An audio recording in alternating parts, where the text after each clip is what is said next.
the global hunger levels are high, we need to start talking about people's right to food is being violated. Young people are now inheriting the problems that come with these failed food systems.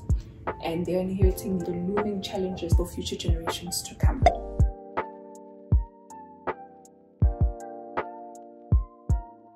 My name is Wendy Geza, and I'm a research assistant at the Center of Transformative Agricultural Food Systems at the University of KwaZulu-Natal in South Africa. And I did my PhD on youth participation and empowerment in agri-food systems. My name is Mendy Ndlovu. I am a PhD candidate at the same university as Wendy under the School of Agricultural, Earth and Environmental Sciences. My PhD focuses on environmental change and the effects on that on local food systems. We are going to be speaking to you today about food systems, youth, hunger and nutrition. Current food systems are failing people, failing youth. They fail to accommodate the food sovereignty, which basically gives people the right to define their own food systems or their own agricultural systems in ways that are in line with their beliefs and their cultural systems. They are also failing youth. Young people are growing up in a context where food systems are failing and they're unsustainable. And it's posing threats to the future nutritional security of young people. Youth can be defined as an age or a stage. The United Nations defines young people as those aged between the ages of 15 to 24, whereas the African Union defines youth as people or persons aged between 15 to 35. But more broadly, it's very useful to think of youth as a period where young people transition from childhood into adulthood, and during this phase, that's when they start gaining independence, constructing their identities, gaining responsibilities, skills and resources within the context of their economic, social and political environments. Young people are very diverse in their identities because in addition to that, their age, their race, their ethnic group, the skills that they have, the education level that they have, and also income levels that they're coming from, the locality is also very important. So a young person coming from a rural background would be very different from one coming from a peri-urban or urban background. So those things then come into play when you're thinking about youth participating in food systems, because they are very diverse, which means that they've got very different challenges and opportunities. The global youth population is sitting at 1.2 billion and is the largest in history. As young people are growing, their nutrition security is very important, and you find that majority of these young people are actually in food insecure countries, which are most vulnerable to the impacts of climate change on top of the pandemic and all the other socio-economic crises. Food and nutrition security is high in South Asia and Africa south of the Sahara, where a large majority of these young people are.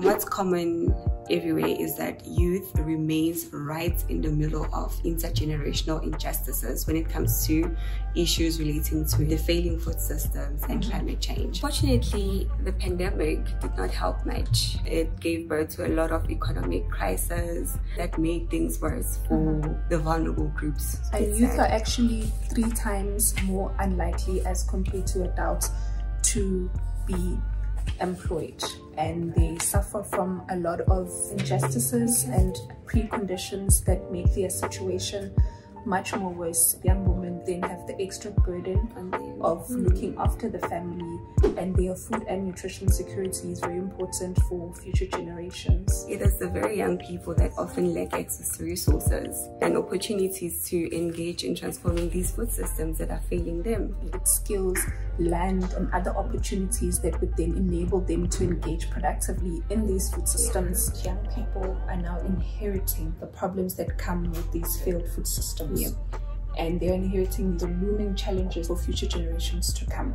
A transformation to resilient, equitable and sustainable food systems can actually provide young people with fair, interesting and sustainable employment opportunities. But the most important aspect of it all is youth inclusion. The pursuit of food sovereignty presents an opportunity to engage youth in transforming these failing food systems to become more sustainable, more just, and better able to supply the needs of all, particularly the vulnerable.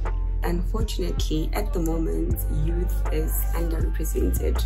Youth is very overlooked in decision making, which is the reason why there's a rise in young people creating their own organizations and initiatives to make sure that their voice is heard or that they're willing to be part of the solution. We've seen a lot of youth organizations across the globe, Act for Change and other numerous organizations that are being championed by young people. Government must also support these youth initiatives, specifically investing in organizations that are already out there that promote youth activism, that promote participation in policy, and more young people are actually able and have the necessary skills and knowledge to make policy changes. And although some policymakers have already started seeking out the voice of young people, the share of young people in formal decision-making forums remain really limited. And even though a lot of young people are starting to participate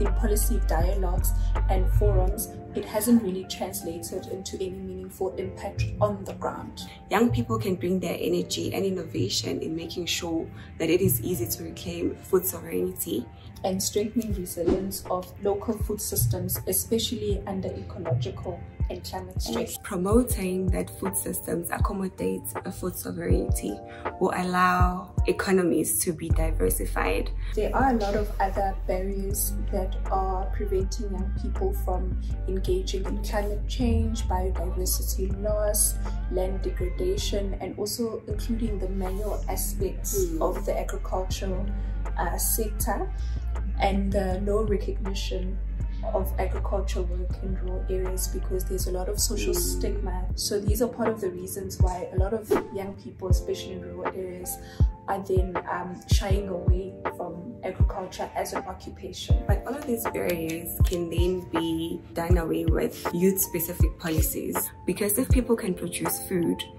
no matter the weather, they will allow them to be at a point where they can provide job opportunities for young people and to get to a point where they can produce food that is strategic and niche specific, rather locally produced foods. So encourage nutrition and food availability amongst young people and ensure that they have access to education and other resources that they'll require to participate in these activities, especially the vulnerable, the women and the young people. So it's very important to have youth-specific policies and also policies that are going to deal with skills improvement for young people so that they can be engaged. So the long-term perspective of these policies will also ensure that the right to food is protected, it's respected, and it's also ensured for now and future generations to come. Another way of